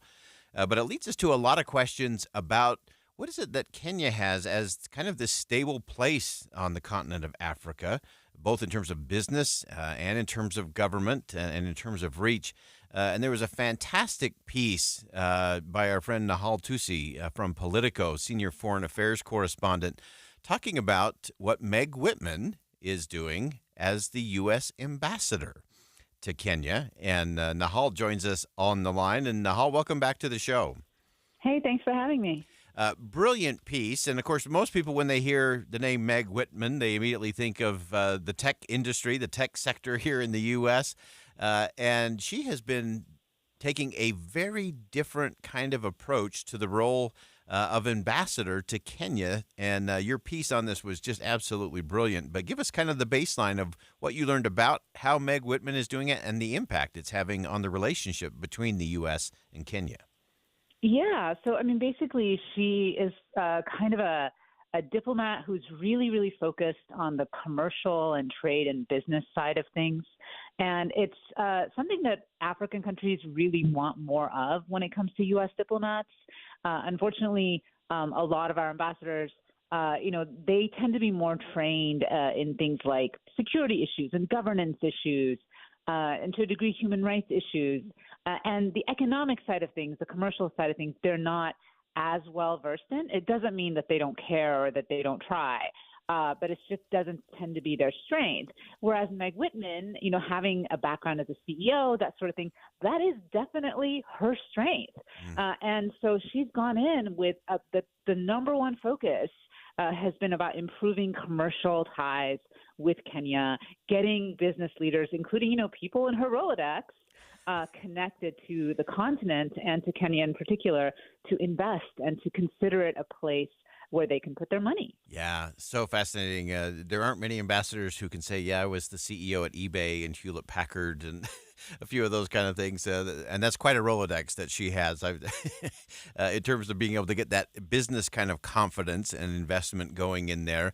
Tell me a little bit more about your conversation with Ambassador Whitman in terms of the important role of Africa. We framed it in the context of the U.S. seems to had taken the eye off the ball when it comes to Africa. And, of course, China and Russia have been all too happy to race in there with roads and bridges and investment and weapons and all the other things for a lot of the bad actors there. But give us a sense in terms of her view, not just of Kenya, but kind of the continent as a whole. Yeah, I mean, the thing about the continent is that it's one full of potential. And demographically, it is booming. It's very youthful. Yeah. There's just tremendous amounts of possibilities. At the same time, there's a lot of challenges, not enough infrastructure, a lot of corruption, a lot of bureaucracy, still a legacy of colonialism and still a poverty to a large degree. So you kind of have to get over some of these blocks. But Whitman's point of view is that you can do that. You just have to reach kind of a critical mass. Now, the U.S. has not prioritized Africa for a very long time. It also hasn't really prioritized Latin America.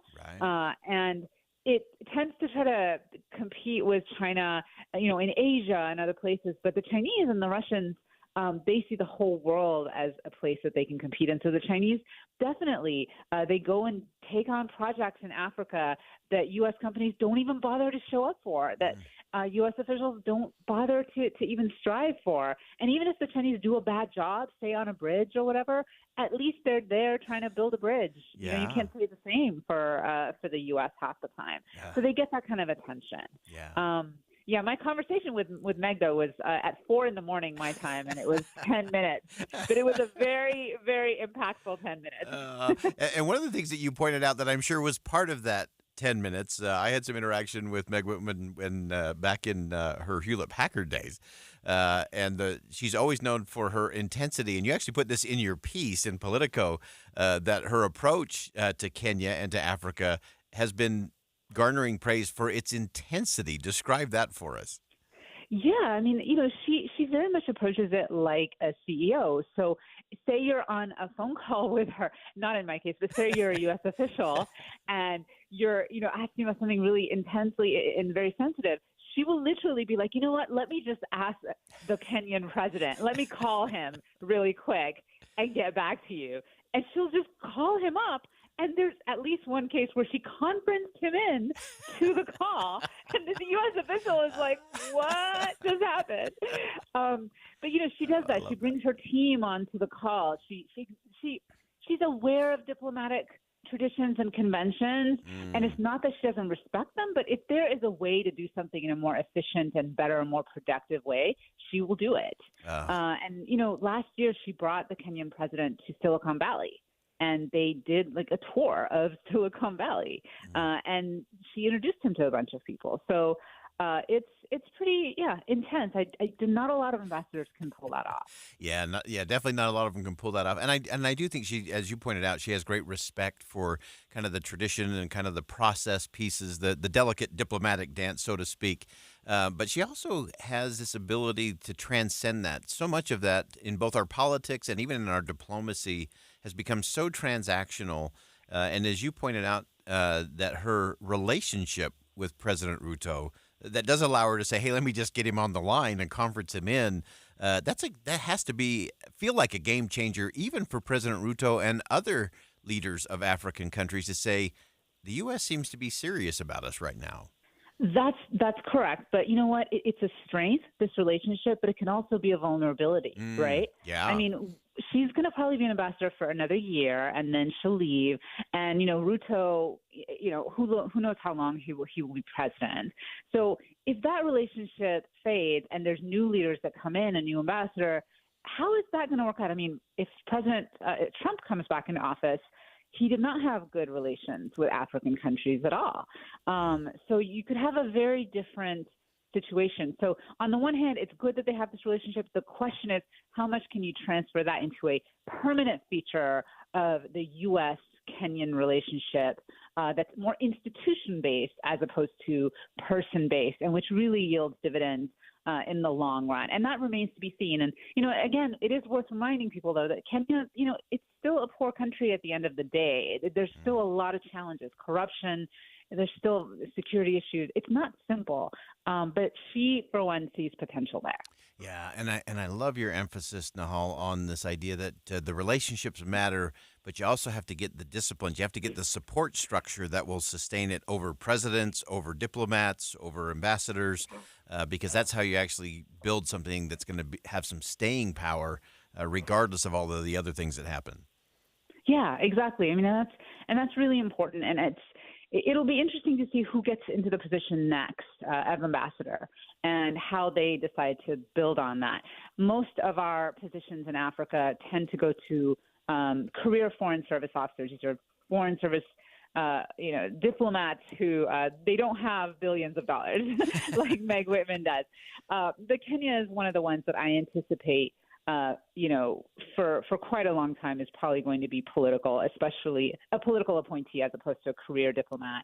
And I think that, we'll probably see more people in her mold in that position if future presidents decide that they like what she did, future American presidents. Yeah, and that was the last thing I wanted to ask you was, is this an opportunity to change the dynamic of some of those career diplomats or this is the way we've always done it kind of mentality and actually start to have an impact or change the way we do things, not just in Kenya or Africa, but around the world? There's a lot of really fantastic career diplomats. It's not, it doesn't really, speak one way or another whether they're a career diplomat or not. But I think it's more about changing U.S. diplomacy's emphasis on commercial diplomacy in general. This idea of focusing on the economics, the trade. To be really frank, being a little more transactional, being willing to compete with the Chinese, especially when it comes to this sort of thing, being able to harness the power of the American private sector through incentives mainly, because you're not going to be able to make them do anything, but convincing them to go to places like Africa.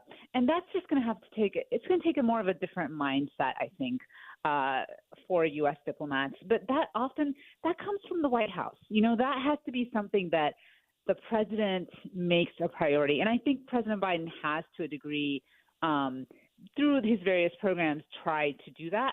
But because there's been so much else going on in the world, the war in the Middle East and Ukraine, I mean, there's just these things that I think that he would have done more of for Africa, whether it's more business summits and things like that. They've just fallen by the wayside, and they just haven't gotten the attention because there's only 24 hours in a day. That's exactly right.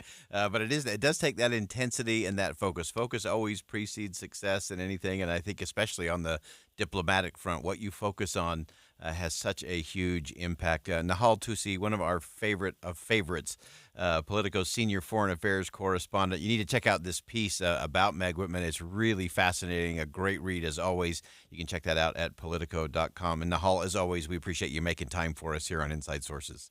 Thank you for having me. All righty, and that's Nahal Tousi. I learned so much in that. There's so many nuances to all of this that are just so interesting to me.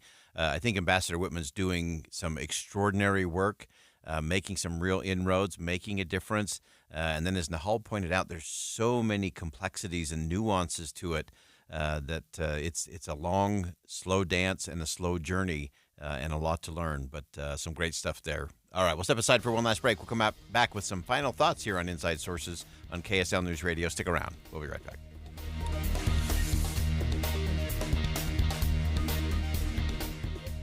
Get in zone, AutoZone. Welcome to AutoZone. What are you working on today?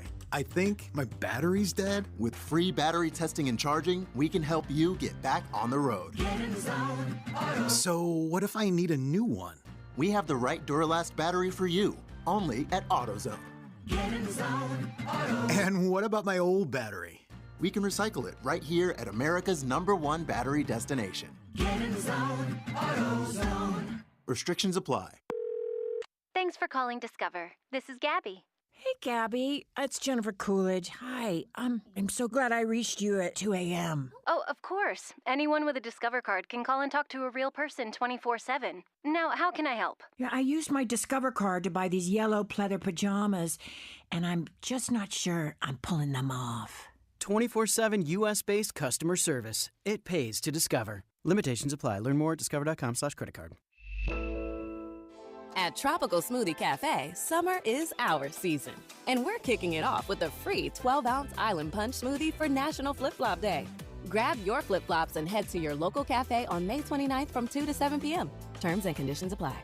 Download the free Upside app to earn real cash back every time you buy gas. Cash out anytime to your bank account, PayPal, or e-gift card. Download the free Upside app now and use promo code GIFT for an extra 25 cents per gallon cash back on your first fill-up. That's promo code GIFT.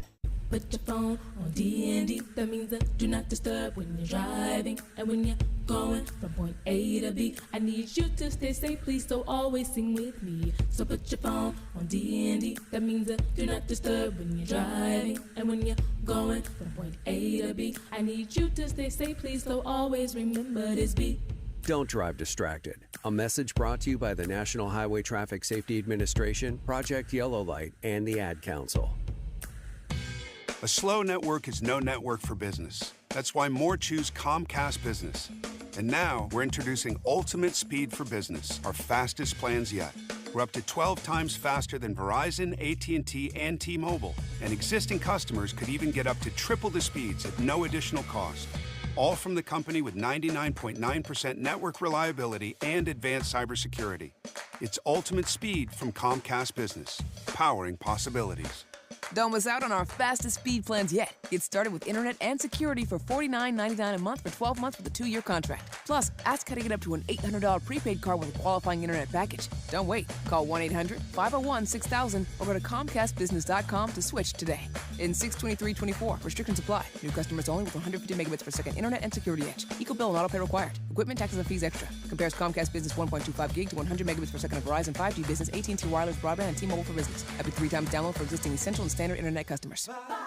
Advertising used to be simple. Your options were radio, TV, newspaper, and let's not forget the yellow pages. Now it seems like a tidal wave of options. Podcast, cable TV, streaming, OTT, CTV, audio networks, smart speakers. On top of that, you need digital marketing for your website along with SEM, SEO, display, video, YouTube, email, and all the social media platforms.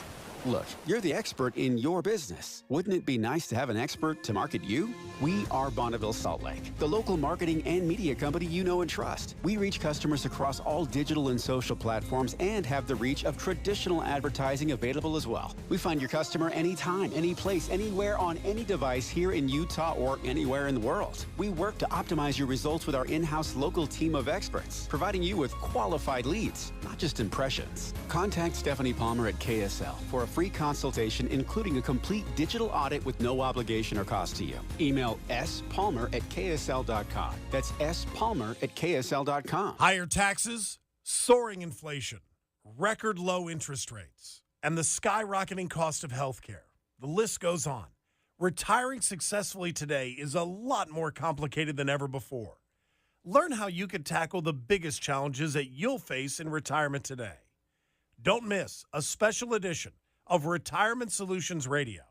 It's this Saturday afternoon at 3 o'clock, right here on KSL, News Radio 1027. Any Hour Services can help unclog any drain in your house, whether you have a backup, a clog, or a slow drain you want fixed. Call Any Hour Services or visit anyhourservices.com.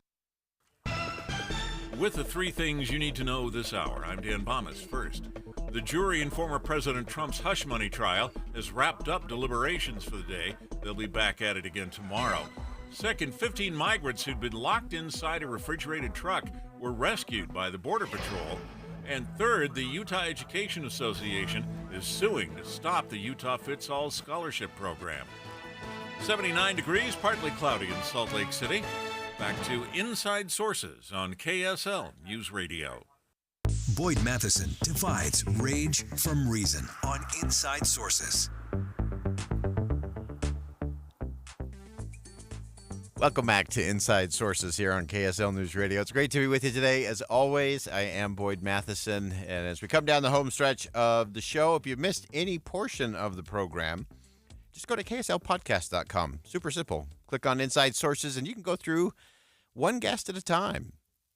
It's a great way to devour the show if you're just going on a quick run, you're working out, or you're doing the dishes, or you're running the kids to school. It's a great chance to pick up on some of the amazing guests that we have on the show every single day. And if you missed our last conversation with Nahal Tusi from Politico, her feature on Meg Whitman and what she's doing as kind of a different kind of ambassador from the U.S. to Kenya. Just some amazing things going on there. And so you can always go back to the podcast and check out each of those. I often do that, not because I like to hear the sound of my own voice. I actually skip my portion and just listen to our guests because they're so good. I learn something every day from our guests. And so it's a great way to go back and say, oh, I love the way they said that. Or, oh, that's a great principle, the way they framed that. Or, wow, I hadn't thought of it that way. That's my favorite part of the day. I hadn't thought of it that way. And even just in our last conversation with Nahal Tusi, there were some things she pointed out that I hadn't thought of quite that way in terms of when the relationship is a good thing to have and when you need the transactional component so that you can compete with when you need to and align with when you need to. Some really important things and part of that delicate diplomatic dance that's so important. So I actually want to go back to the beginning of the show today. We had a conversation with Michael Strain from American Enterprise Institute. And it's a theme we've been talking about this week in terms of the American dream. And so many people continue to say that the American dream is dead. It's a mirage. It's an illusion. It just doesn't exist anymore. Well, Michael Strain went through the numbers, and the numbers say it's alive and well. And yes, there are challenges. Yes, there are difficulties. But a lot of those who are painting this doom and gloom about the American dream, whether it's the current president or the former president or someone who's just running for office, who is on this populist grievance message that things are awful, horrible, and terrible, and so you need me to save you, to rescue the country, it just doesn't stack up that way. But if we start to buy it, it will become it. And that's what actually worries me. And part of what worries me is that when we allow ourselves to go down this grievance mentality, this zero-sum game kind of thing of if someone else is doing well in the country, that means I must be doing less well or even poorly because it's zero-sum. This is an abundance country, and there is enough to spare, and there's ways that we can do it and do it better. But we have to lean into that conversation in a little different way. And so if we do want the American dream to continue on, and I think that is the goal, we have to go about it in the right way. But one, we have to look at the facts. So you can't allow a populist politician to convince you that all is lost. You just have to reject that outright. But then at the same time, you have to make sure you understand what is it that's causing people to be so attracted to that kind of populism unhinged from principle and good policy. And in our conversation with Michael Strain, he actually threw out the example of, on the left, Bernie Sanders' kind of grievance politics, grievance populism of it's all rigged, only the rich are getting richer and you don't have a chance, to the former president who's doing his own version of grievance populism and politics of the system is rigged, everyone's out to get you, and I'm here to defend. And so the interesting thing, this led me back to something I wrote in 2015. In September of 2015, I talked about this emerging American politics in the race for the White House. You had, of course, then it was Donald J. Trump and Bernie Sanders. They were defying the experts. They were scaring the political elites of both political parties. And they had some momentum amongst voters, despite the calls for both of them to step aside. I wrote about how the pundits, the consultants, the establishment politicians were calling for these Bernie Sanders and Donald Trump to get out and get out of the way. I told them, you probably ought to stop and look at see what is actually selling and what it is that the American people are buying in their messaging. And I think what both of them had tapped into in 2015, we're in 2024 now, folks, but what they both had got the public to buy into was this grievance politics and populism.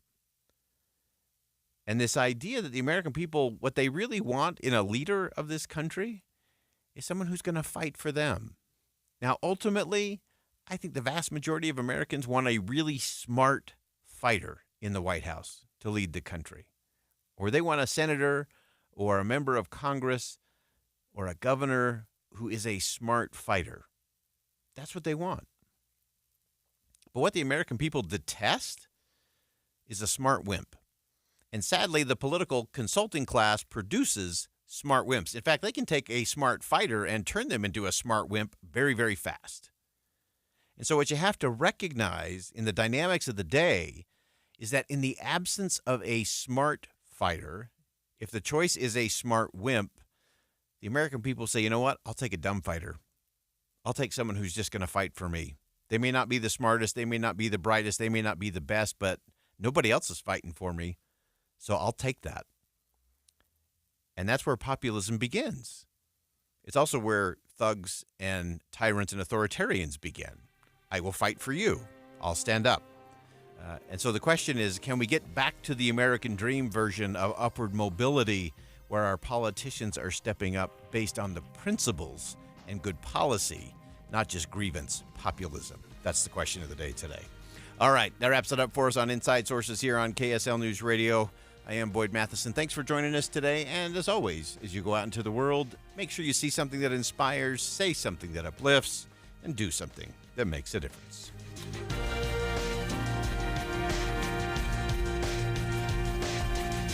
KSL FM Midvale. KSL Salt Lake City. From the KSL Common Spirit Health Studios, this is KSL News Radio. Utah's news, traffic, and weather station. Good afternoon, 3 o'clock at KSL News Radio. I'm Jeff Kaplan. Partly cloudy, it's windy, 77 degrees. KSL's top story. The Utah Education Association